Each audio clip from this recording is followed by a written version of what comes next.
everybody, and welcome to our panel on data sovereignty. Um, I do hope we're going to have a pretty exciting and spirited debate. I do fear a little bit that, like a lot of the panels here at Digital Davos, there's a tremendous amount of ground to cover, and we certainly will not get into everything. But if we can at least touch on the more interesting points and give people some things to consider that perhaps were not front of mind for them before, that I think we'll have done our job. And if we can do that and get them to really engage and think about it while we're bringing these topics up, all the better. So I think probably the easiest thing to do is kind of go around the room and have each person sort of give their initial take on things. But before we do that, I want to set the stage a little bit because there are, at least from my perspective, there are kind of two different major areas that I think we want to at least touch. The first of which is the personal aspect of data sovereignty, and sort of how do we as individuals think about what is our data? What do we own? Is there some fundamental right here? Is it something we can monetize, should monetize? How do we think about our ownership?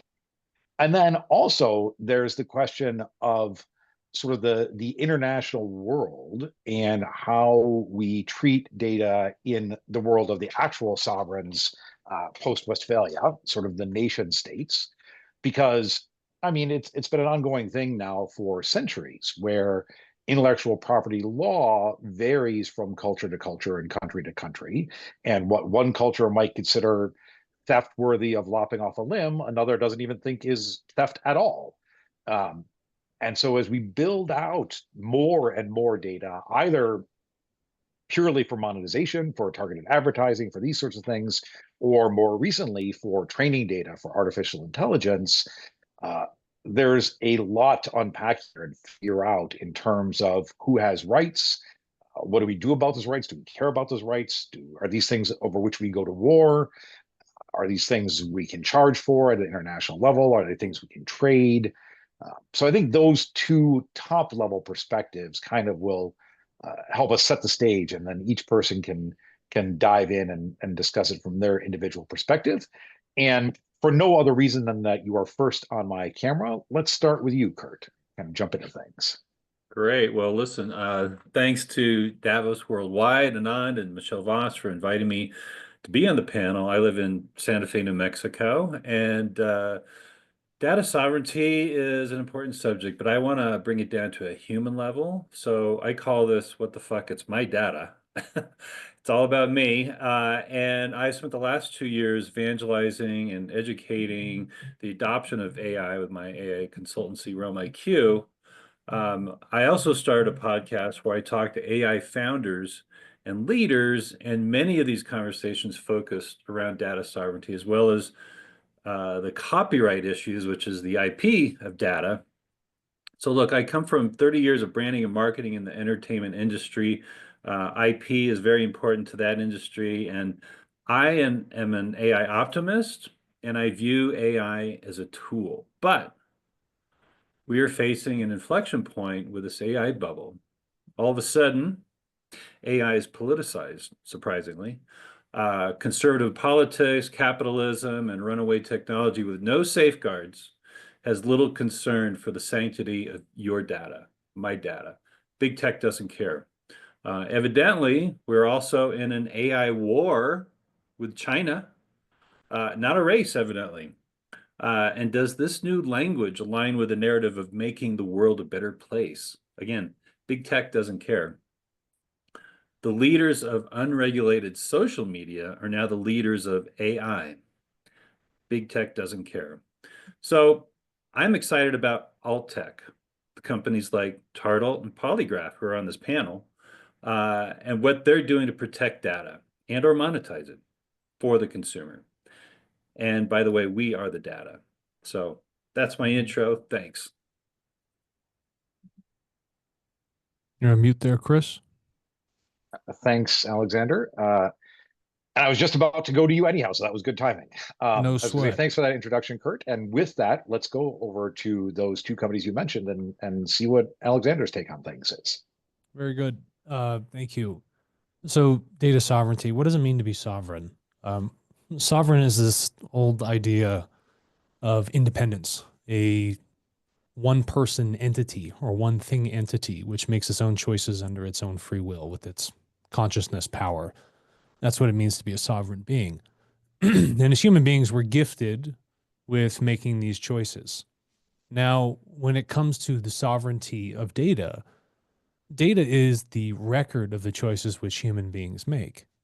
So you would say that the rights or fundamental ownership or this idea of data sovereignty should be a very balanced parallel to what is already the nature of what it means to be a human being. And so, as humans are establishing this record of themselves through their actions, thoughts, and behaviors, that is this thing we call data. It is a record in digital form. And if someone is generating these things through work, because human beings have to do work, there's an action that has to occur to create something new. When we record that and it hits that digital record, that wouldn't exist unless that work was put into place by a human being, which requires energy, caloric intake, all that other, interesting stuff that allows us to live. So that catalog we're talking about, it seems to be a prerequisite that human beings should be the sole owners, proprietors, and claim provenance over the data which they write, because it otherwise would not exist without the provenance of their actions that they're taking to establish that record itself. So when I hear about these ideas of data sovereignty, this isn't something that would be um, controlled or limited by international border or regulation. This seems like a de facto human right when it comes to the things which we choose to create, right? This is our action in the world. So I think data sovereignty takes the stance that it is always the person's data who creates it, not somebody else's. I think that's a reasonable stance to take and a good starting point. Um, okay, let's pop over to Tirto. Thanks, Chris. Hi, everyone. My name is Tirto. As you can see in my background, I'm the general partner of Samudra Pacific. I can share my perspective from the investor side.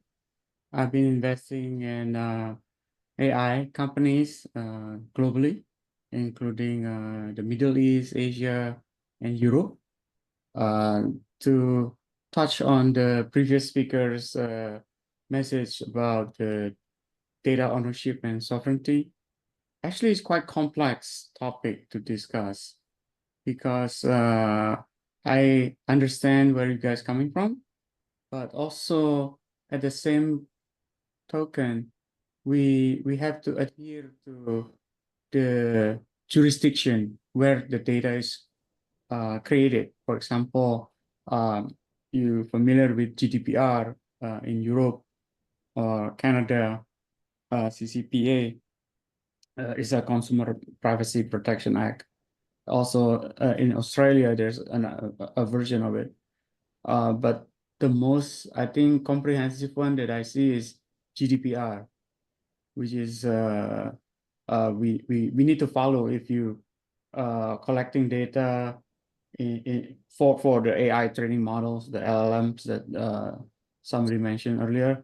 So I can share some of my take on that in the future discussion. Yeah, the existing regulations around data collection are, as you say, they're quite the hodgepodge internationally, and there is quite the range of sophistication in the laws, not just sophistication, but complexity. And GDPR is, well, I would have to use metaphorical French to describe my opinions about GDPR. But let's not get into that. Let's hop on over to Adam. Let's do an intro there. Morning, everyone. I'm Adam Apollo, CEO of CoreNexus, and I've been building education systems for the last decade, private schools and schools focused on different curated topics. And before that, nearly 20 years ago, me and many of my colleagues began to really see the challenge with large centralized systems having essentially no bounds on owning and controlling identity. And so I began to become a part of a lot of Web of Trust and internet identity workshops to explore the nature of what it means to translate the sovereign identity of an individual into a global and internet context. I think that what we're really dealing with here is the power of the individual to be able to establish that their creations belong to them and are essentially part of who they are, as Kurt and Alexander both mentioned. And that if we don't stand for the capacity of the individual to own and control that identity structure and be able to essentially control the data developed and created from that identity structure, we get into a lot of very, I would say at this stage, dangerous situations. What's happened is the aggregation of big data in some of the largest centralized systems on the planet has been used to not just market to people, but to manipulate people at a massive scale.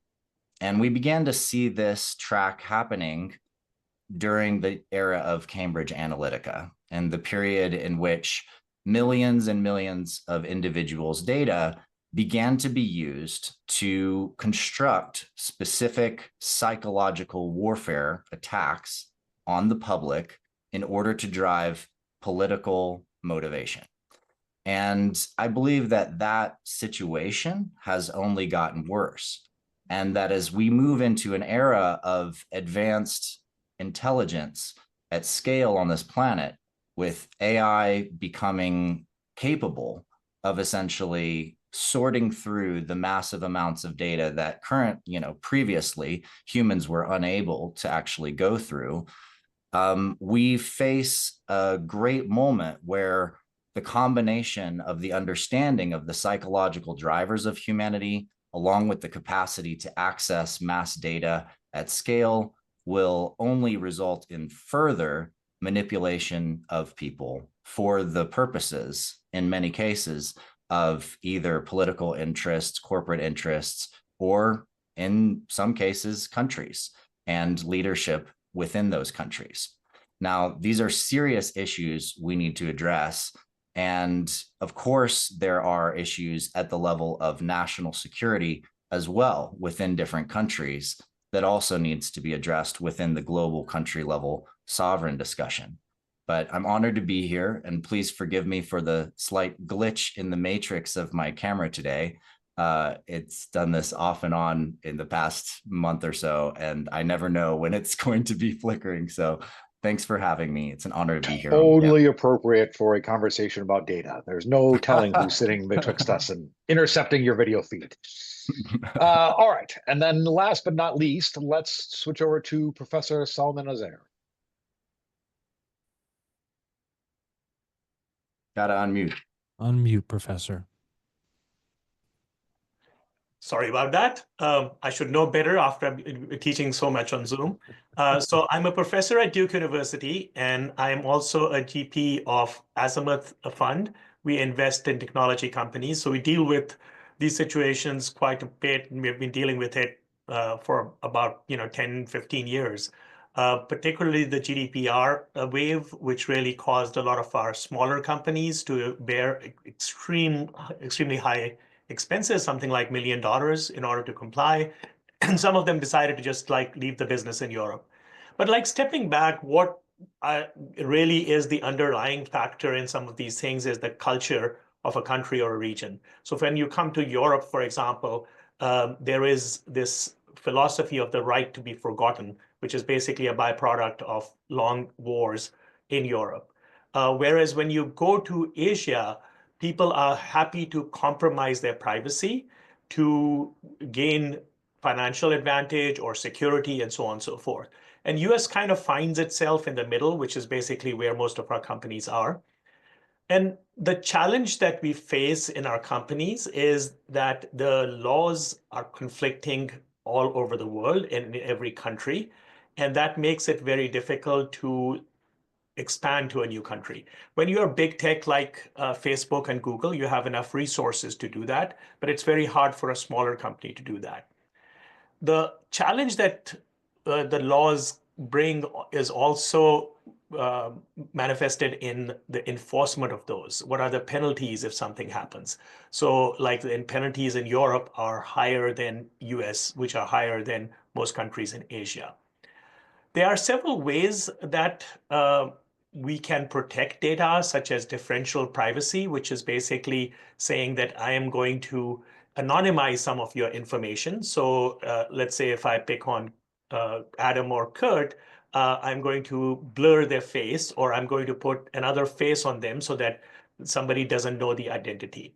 Very often, for example, when we are looking to solicit funds for a new company, we would mention it as a stealth company or anonymize the company name. And then when we share information and data about that company, nobody can really place it which company it is unless like it's pure coincidence that they know about this particular company and what the business it does. So, you know, I love it when people complain about Facebook privacy or lack of Facebook privacy on Facebook. When you enter a platform like Facebook or LinkedIn, you have already compromised your privacy. So really the question is, what is the cost benefit of it? Which is basically a question that as human beings and businesses, we make at all times. Now, I don't want to confuse anything, but this is a conversation about sovereignty, not privacy, correct? Correct. Yes. So privacy is related to that because let's say that I anonymize information from you for you. It basically then I can use your data without exposing you, and you still own your privacy and your sovereignty. But you and I both know that's fundamentally not true. We both know that even anonymized information can easily be backtraced through triangulation of just a few data points to determine who You're that absolutely individual right. is. Yeah, you're So absolutely right. that's been a gaffe in the market and a play which they have taken to say that, oh, it's okay as long as we're de-identifying it because we're maintaining your right to privacy. I think what has been missed here is the true lack of value that has been expressed to people that are actually creating this data. This data is worth a lot of money. It's worth, thousands of dollars, even in the medical space when it comes to training artificial intelligence models. And that's just to one person, just from a data set. And having it private doesn't do anything, but they took that route before and kind of canned the idea of data sovereignty because they didn't want to open up the black box to the amount of wealth that was being generated amongst a select group of people that were taking or claiming ownership to this asset that wasn't rightfully theirs. So there was a lack of respect for the sovereignty. And I think it's funny that we as human beings, in a political level, try to respect countries' boundaries, but the people within our countries, we don't respect, much of their own sovereignty. So you can see where it would have been very easy for them to tread in waters, unethical waters, for using people's information without requisite consent to that information itself. And so when I hear about this idea of sovereignty, they wouldn't want to give up the economic incentive they were receiving by giving the power back to a consumer or the person who's actually generating that record. Because what that does is that changes the mechanism of data flow, where that asset value actually goes to. And also it adds a layer of friction to the corporations because they have to now request access. And I know you had mentioned GDPR. General Data Protection Regulation in the European Union, much of its housing deals with a third party managing somebody's personal data. But if you really go all the way down the tunnel to the very end, right, you stretch it to the nth degree and you give consumers 100% control over their information, that sits ahead of the regulation. Because Professor Solomon Ajar, right, or Adam Apollo, or Kurt Doty, or Tirto, they could choose to permission the data that they want at any time to the party of their choosing, and no one could stop them from doing so. But the GDPR inhibits a company from doing that on their behalf without requisite permission. So why don't you just skip the regulation and give all the sovereignty back to people who have rightfully established that record and are the true owners of it? And that's a question. Yeah, so it's really in the end, from my perspective, it's really a cost benefit thing, is that if, let's say, we protect all health data and never use it without your consent, we Yeah. may be losing a part of our population that we serve So there's a cost benefit to it, and I'm not saying that we should all have all our data freely available, but I think it is a very judicious question what we do have available and what we don't. And going to the nth level on sovereignty can really inhibit all kinds of progress that we can make as humankind. Do you really think that progress is inhibited, though, if you give people the power to make their own choices? So if you take sovereignty all the way to the end and you're like, look, you can share your medical data to this cancer research institute, but it's completely up to you. You could have one person could say no, but you could have a collective of 10,000 that choose to do so. And I could say that this is a proven point because this is a technology and a process Tartle does today, a company which I run.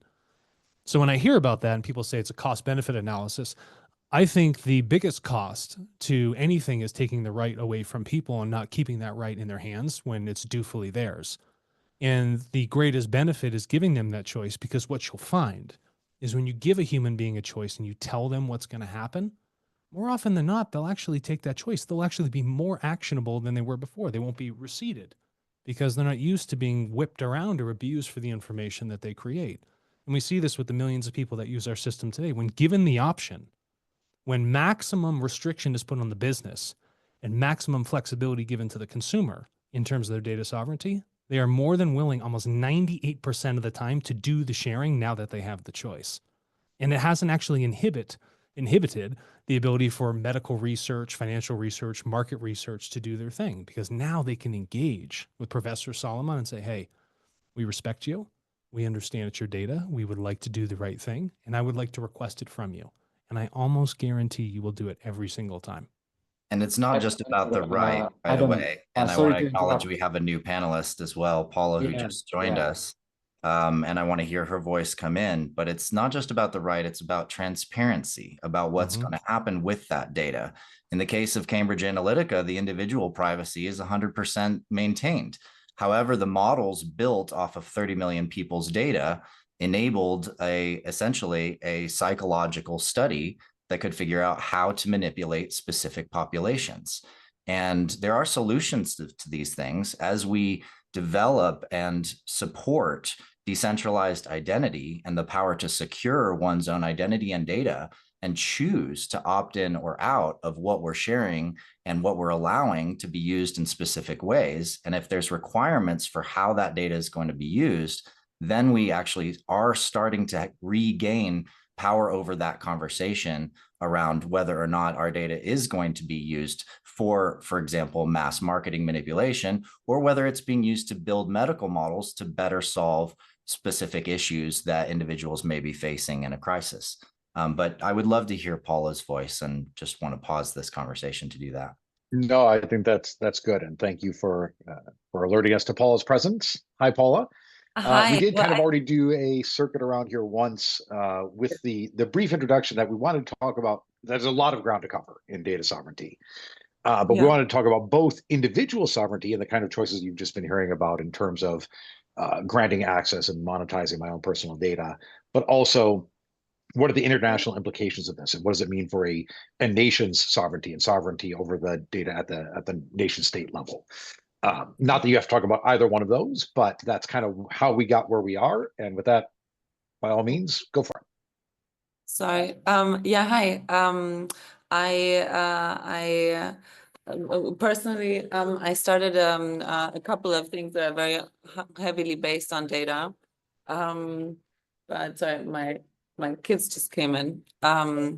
So yeah, my name is Paula Schwartz. I'm half German and half Greek, and I'm specialized in bringing tech CEOs into refugee camps. That was how I began. And I'm very focused on identity because I had a personal issue with my papers, and then I just focused on refugees and tried to figure out how I can help them with their papers, which essentially was extremely egocentric because I was just trying to cover my own ass, to be honest. And so that's why I'm heavily interested in data and people's data.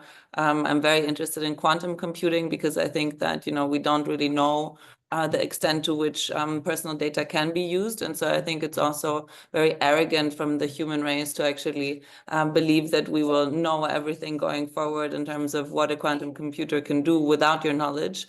And is that even graspable for the individual, right? And so I started something called the World Datanomic Forum, where we were looking at what is actually there as a problem on the planet, and how that can be solved not only through money, but also through relationships, through things like people who are missing. Like I have my kids around here, but there's different things apart from money. And if we look at the financial markets and how much money is flying around, we can see that it's not just money that many people are missing, but they're actually pointing to it because they feel it in their everyday lives, right? So the World Economic Forum was about understanding data from different perspectives, and so my recent sorry, I'm facing both my kids just came in. Guys, mommy's working. One moment. So my last project was actually to bring my kids to their babysitter. Josie, can you please take the children? I'm working. Thank you. So my latest project is one where we connect helpers and help seekers based on their help offers and their help requests. So we're trying to divide the world essentially into people who need help and people who can provide help, but you can switch between being a helper and a help seeker.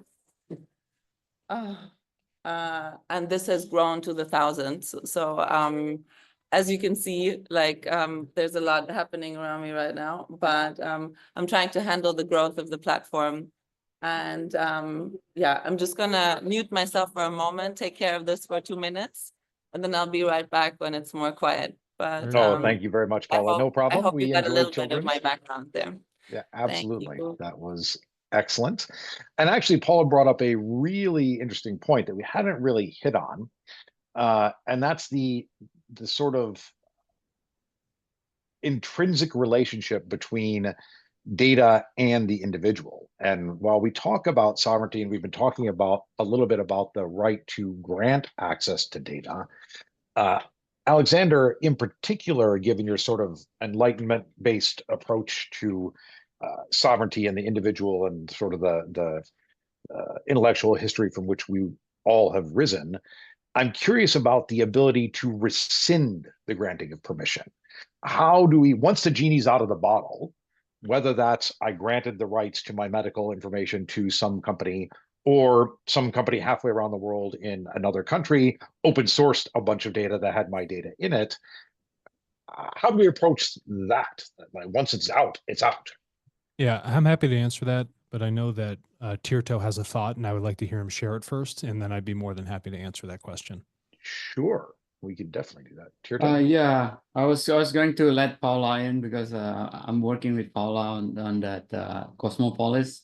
Yeah, the data sovereignty that I was thinking about to share is very complex issue, obviously, because we are have to adhere to the jurisdiction where the data is created. So we see this in a lot of our companies where they have to have on-prem and also working with the governments and regulators to adhere to their policies, how they have been used, what kind of consent, what are kind of like terms of use. If you notice X.com, Instagram, Facebook, they all revising last year the policies, how they can harvest your data to improve the system, right? The network. So it is a thorny subject because we don't know the governance and the ownership. So there's a lot of like issues with if you follow the lawsuits against those big tech companies. There's many of them, especially in the European side, as GDPR mentioned many times, where I see the model from GDPR is being copied around the world. So that's my thoughts. Thanks, Alexander. Back to you. Yeah, no problem. I know you wanted to share it, so I wanted to make sure that we pointed it out. And Chris, to speak to your question about the rescinding of something. Now, this is an interesting dynamic, and the only way rescinding becomes possible is in a technological format. I'm here, I could share something with you. It's going to be difficult for you to rescind that from your memory unless you just happen to forget it over the course of time, right? A natural human thing. Now, when it comes to data itself, we make sure in the process that the data has to have an audit trail. It has to show the provenance of where it came from. There's a very unique identifier that goes back to the individual. So, say for a moment, Walmart comes to me and Walmart's like, hey, Alexander, I'd like these 10 data points on you. Would you share them with me? Yes. Okay, Walmart. I will agree to share these data points with you at this specific date and time, this copy of my data. And there is an audit trail associated with it showing that this came from my data vault and you requested it from me and I agreed to this transaction. Now, that is an effective use license on that information, right? On that data itself. And in order to establish the relationships of rescinding, technology affords us, even with the use of blockchain, the ability to look at that audit trail and say, I understand that we transacted in this, but I am now requesting or ending your license use for that data as I am the sole owner of the provenance of that information and I have the audit trail to prove it. Now, you can't do that with the fleshy human brain that well, but you can do it very well technologically. And that has been the effort that's gone forward to do so. And what you'll see in the future is that it won't just be the requests that go out where you say, hey, it's no longer your right to use this. The technology we are designing that is coming out very soon will automatically give you the option to just shut it off altogether from anyone that had access to it. And we think this is very important, where it's almost like you opened up the veil, people can peek in, but only in a temporal aspect, which you can then shut it down when you don't want them to see in anymore. And I hope that answers that, Chris. Yeah, it was a great high level answer. I definitely appreciate it. And it's good to hear that you guys are working on it because I do think it is a serious problem is too strong, but it's something that needs to be taken into account that we need to think about all the time. Kurt, over to you. Yeah, so in terms of data provenance, through the lens of IP, because again, I come from this world of entertainment, there are new companies focused on tracking the source of IP, artwork, video, photos, movies, songwriting, through signups and permission-based authorization, tracked by blockchain. Companies like Hand, if you haven't heard about them, they're doing this, and so it's very artist friendly for once. As all this litigation is happening around the world about artist rights and scraping and what I call the original sin of OpenAI and other companies scraping the internet with no permission.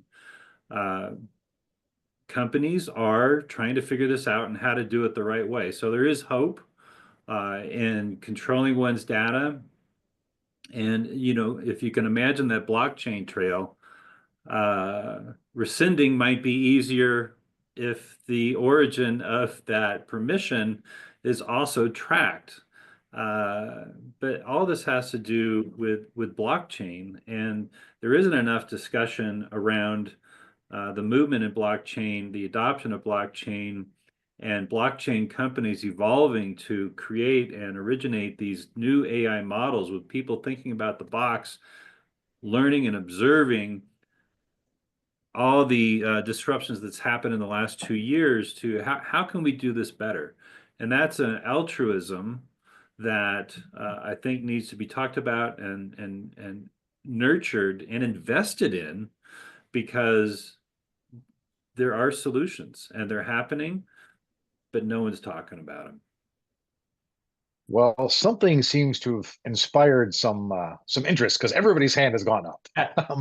Just because you were most recent here, Professor, you get along 1 second because Paula hasn't had much of a chance to go yet. Let's let her go first, and we'll come right over to you after that. Yeah, I'm really sorry again for just now. I gave birth 4 days ago. That's why my kids are super excited about the newborn. But I tend to jump right to work. Congratulations. Thanks. The last time I gave birth, I was on stage with Mike Tyson a week later. So that's why now I'm on day 4 working. But what I wanted to say is that on TikTok and many other platforms, people don't even seem to care so much about the validity of the data. And so, you know, we're facing 170 million users in the United States who are also making a lot of money over TikTok. And a lot of the data there is manipulated by the creator themselves, right? They create a video and then immediately they try and, or they just work with it. And so then we have all these memes that are popping up. So my question is also around the relativity of data, so to say. Like you have original content, you immediately modify it. Is it even so important to have the original file, and for what? And I mean, I'm just playing the devil's advocate here, you know. Of course, I think it's important to hold on to the original piece, but some people just don't. And these seem to be a lot of people. And what does that mean for the regulations? And even if we have policymakers in place, you know, if they can end up doing whatever they want, just like we have now in some prominent cases, why does the law even matter? Like, does it even matter anymore? Yeah, so I would say we're in the kind of wild west now of tech, where, for example, TikTok is being reintroduced, but it's not on the App Store yet because TikTok is not allowed to follow the regulations that Trump has put in place, because TikTok has to follow the law, and the law is not what Trump has put in place. So there's a difference between the law that was enacted and the special executive function that he put into place. And so even if TikTok can say that they're live again, they are not live in the App Store. And so the whole reporting also on the topic, from my point of view, is extremely distorted and not accurate at all.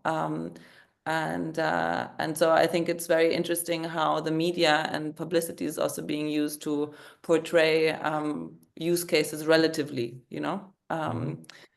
And yeah, that's something that worries me. That's another very interesting point you brought up, and really about sort of the going back to a point that Alexander made about the importance of provenance. And in the case of data, sometimes provenance matters a great deal, and perhaps sometimes it doesn't matter at all. Okay, Professor, back to you, and Adam will come to you right after that.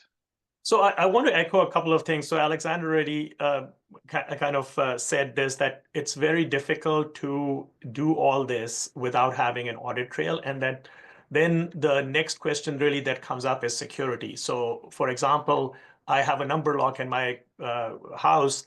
If I want to give somebody access, I will give them that number code. And then when I want to rescind that access, I can take away that code. But that doesn't stop anyone from like looking at the pad and seeing what numbers are pressed more often, or having a zoom in camera and so on. So there are lots of security issues that come in. And Kurt basically mentioned blockchain, which is what I was thinking about. Blockchain from a cryptocurrency perspective is very well advertised, but there is a whole security and ledger perspective that comes with it that can be harnessed. But then again, there are all kinds of security issues that come up with blockchain as well. And something that Paula said, you know, kind of triggered my thought about the power of the law and whether the law is relevant or not. So for example, if somebody violates an individual's data privacy and sovereignty and so on, do they have enough knowledge, first of all, to know that that was violated? And secondly, if they do and they have a legal case, can they afford to go through that legal process or not? Because just like anything else, for smaller individuals, by smaller individuals, I mean small sets of individuals, it is very difficult to come with enough resources to have any kind of legal enforcement. So for every TikTok, there's probably, you know, the converse is that for every TikTok, there is probably a very small app somewhere that is violating our data privacy, that is running on our phones and so on and so forth, that we don't even know about. We know about TikTok, we know about Facebook. For me, like, they're the same thing, right? They're both violating personal data. It's really who gets access, whether Mark Zuckerberg does or somebody else does. Yeah. Really excellent points, Professor. I'll just take it, Chris, if you don't mind. Yeah, by all means. And Tito, just let you know, we'll come to you right after that. Great. Yeah. I'm I would really like glad that to you brought quickly forward the, answer Professor Salman's question regarding the how do you know. There is one case that I can refer you to, Getty image versus Stability AI. As you know, Stability AI is do image generation, and they scrape a lot of the Getty websites for image generation. So in Getty, the creator or the image owner, they can put their own signature, like a unique signature in their image. And when Stability sort of use that data and then mix it with the other data that they have, just changing a little bit, but that signature trail is still going to be there. So happy to refer you to the case. Yeah, Yeah, the security watermarking issue is is a definitely really- interesting. Sorry, Adam, back to you. Go for it. That's all right. No problem. Yeah, the security issue is definitely a big one. When we look at especially the issue around quantum computing and advanced systems, it blows out of the water already existing issues with things like RSA encryption. When I worked with Crown Sterling for several years and Robert Grant and a team of math magicians, as we called them, we found over 14 different geometric methods of cracking RSA encryption. And that's with human capabilities. The reality is that quantum computing is going to open up a whole nother level of can of worms, as they would say, in that environment. And so quantum resistant encryption is absolutely critical to be looking at and considering when we're talking about actually securing people's data and securing data sovereignty at a deeper level. The other area that I'd like to speak to is blockchain.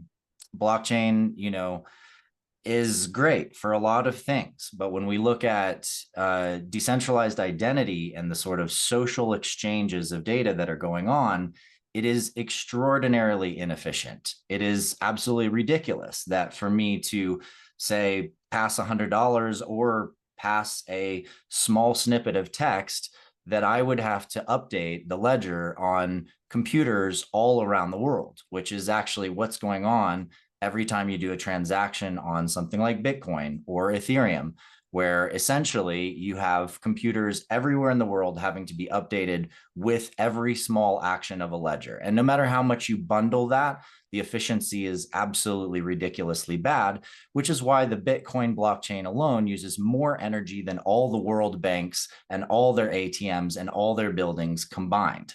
So there are answers to that too. Projects like Holochain, who have been partners of ours for many, many years, and Internet Computer Project are approaching this from a new standpoint where we can look at an individual as their own blockchain. You have your own DNA, so to speak, in the way that Holochain puts it, in which every transaction and exchange and conversation that you have that leverages this chain is stored in your own distributed hash table inside of your own chain, and is also validated every time you're in relationship to somebody else. And this is much more like real life, because if I give you a $100 bill, you just want to know that I'm a real person. I need to know that you are who you say you are. And we need to be able to check that $100 bill to make sure that it was actually minted at a mint and it has the right security things attached to it. And that's all that needs to happen. We don't have to notify the entire world that my wallet has lost $100 and your wallet has gained $100.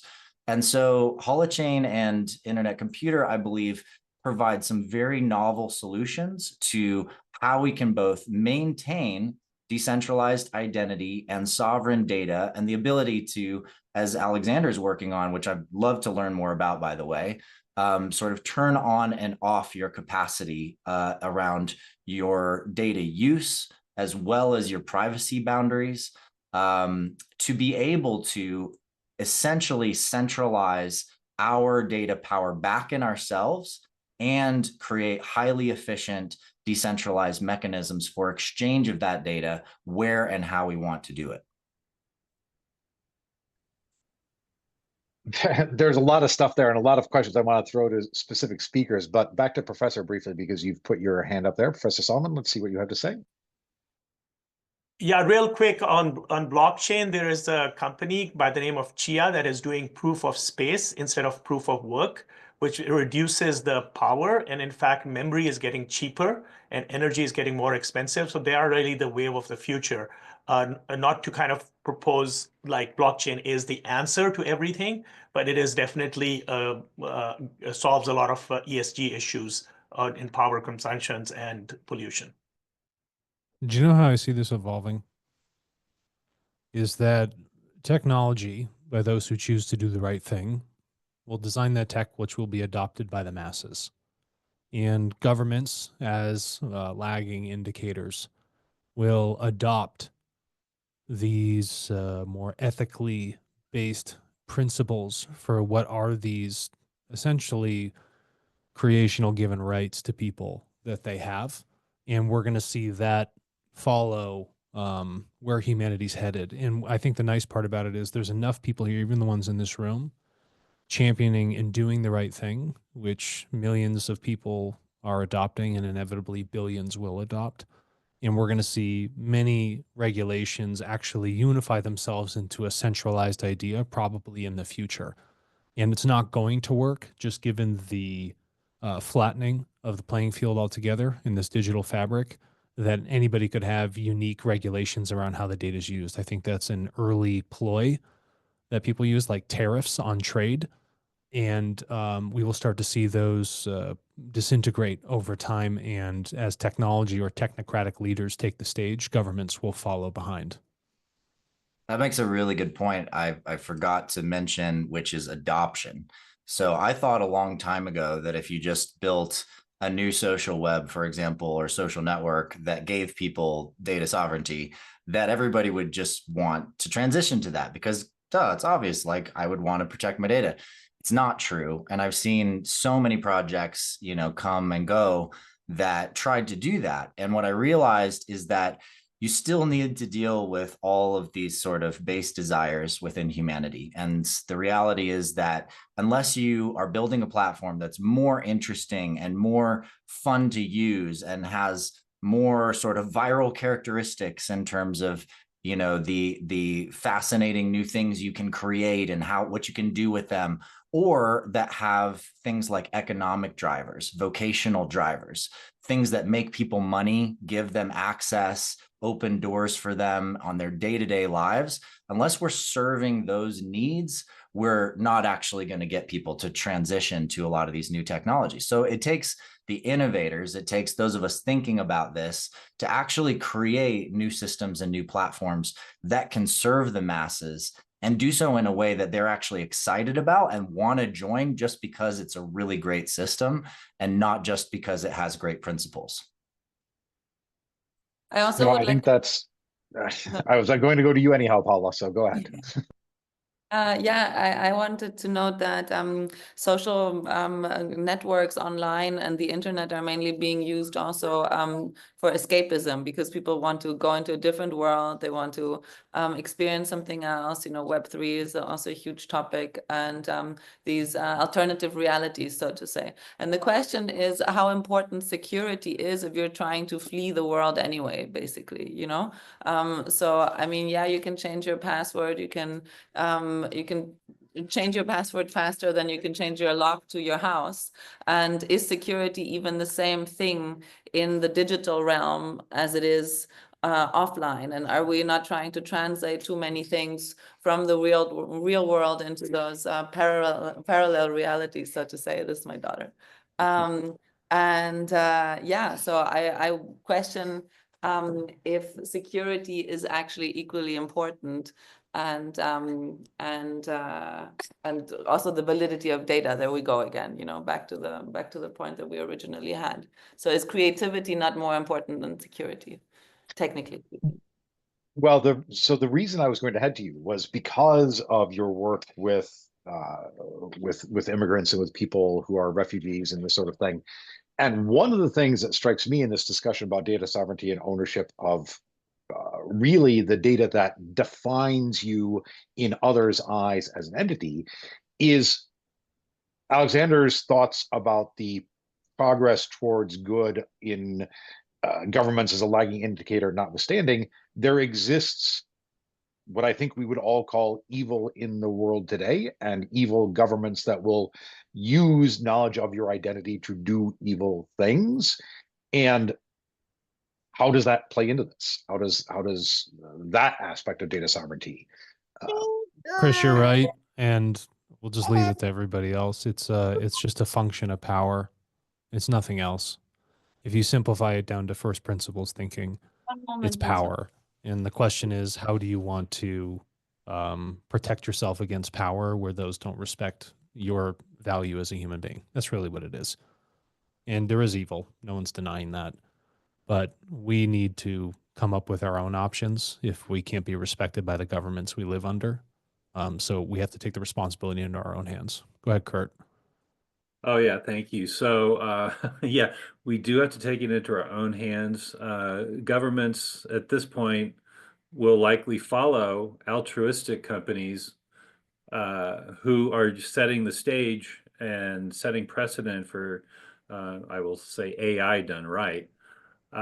So there's that dynamic. I also want to speak to Adam when he talked about AI adoption. So I spent 2 years in the Web3 space trying to launch a Web3 social media platform. And the original founders thought it was going to just be a free speech platform. As you well know now, free speech is now free hate. I was very opposed to trying to support a free speech platform because there's no money in that. But the benefits of creating a creator empowering platform to monetize their content in new ways that weren't based on a YouTube algorithm, that was appealing. And so we ended up developing the whole product based on that. And this is pre-generative AI, but a lot of our thinking and ideas were based on machine learning, and it kind of was the future, could have happened. Ultimately, that platform did run out of money, but Adam is right in terms of you can have a altruistic platform or a technology that is answering all these needs that need to happen. But if there's no immediate benefit that's marketed to the consumer, they won't adopt it, and it will never really see the light of day or get enough momentum to make a difference. So and again, I'm a branding and marketing guy, so the marketing and communication of these ideas are very important. And the techno babble of a lot of this stuff, people don't understand. And so whatever companies are going to develop this, they need to think about the marketing of it, the communication of it, and find that not a cost benefit, but what is that human benefit from people adopting these new technologies? So that's my point. Paula? Yeah, so I wanted to mention that the refugee camp that I work in has 8,000 people, and it's at the border between Greece and Turkey. And so it's basically from Syria, people are walking over to Turkey, and then they swim to Greece from there. And I think that also, since Germany is very strong in defining the migration policy of the European Union, we have a difficult relationship with refugees. And I think that it's hard to relatively track the usage of a worker as well and of their data if the history in itself does not allow for the integration. And so I think fundamentally, if we would want to create a data platform that is very, very useful, it would be one where we really depict people in the best interest of society. And so, for example, what we did is we created this network of helpers and help seekers, as I had said, and we linked it to a backend of the UN. And then we found that the UN, unfortunately, sorry if anybody's listening from the UN, is extremely old school. They're very reluctant to invite any kind of AI or any kind of matchmaking technologies into their backends, which I understand it, but I also find it extremely backward. And so we moved away from that because it just didn't scale fast enough, and it was also extremely expensive. And Tirto was actually our first donor for this platform, so super grateful for that. And as I mentioned, it grew a lot because we've been registering so many help seekers, and we have been trying to portray them in the best light possible. But I'm really shocked that nothing like this exists out there, to try and register people and people who are in camps, people who want to integrate, who are like trying to put their best foot forward, and who just get closed off all the time. And I'm not saying that everybody's a saint, definitely not. There's a lot of drugs out there. There's a lot of bad people out there because they're desperate. But I think if we all meet them with negativity, and Elon Musk just did the Hitler sign many times in the inauguration, I think we're not really moving forward with that, and the world is moving, the internet is moving. So what's wrong with migration, and why can we not create a just system? And it's not only in migration that we're failing. If you look at San Francisco, on the one side you have self-driving cars, and on the other side you have crack people on the street who are shooting up every day, or 100,000 homeless people in Los Angeles next to the Hollywood sign. You know what I mean? So I'm just shocked by how much we know about data and how little we're able to implement in locations that actually do matter, and I mean, every location on the planet matters, but I think people would be interested in civil obedience in San Francisco, for example, and I live there part-time, and I don't see it at all. Like, for me, it's partly like a refugee camp there as well. Hey, Paula, how does that connect to data sovereignty? I'm not trying to be rude. I just don't understand. Well, because I think that for me, data sovereignty is also about the governance of data and why you Okay. use data, what gives you the right. And ultimately, the right is to make the world a better place. For me, that's what governance is about. And if we're creating a shit show on the planet for the next generations based on the immense technologies that we have, then I don't think it's right to use data this way. Then it's not, it shouldn't be, this shouldn't be the system, basically. That's clear now. Thank you. And not only is it clear, I think it is a perfect message for our Davos audience on which to end this panel.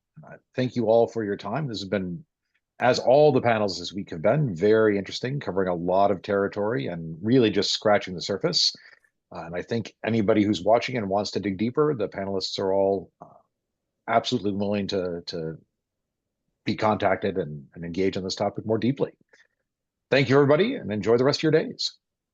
Thank you. Thanks. Say bye-bye.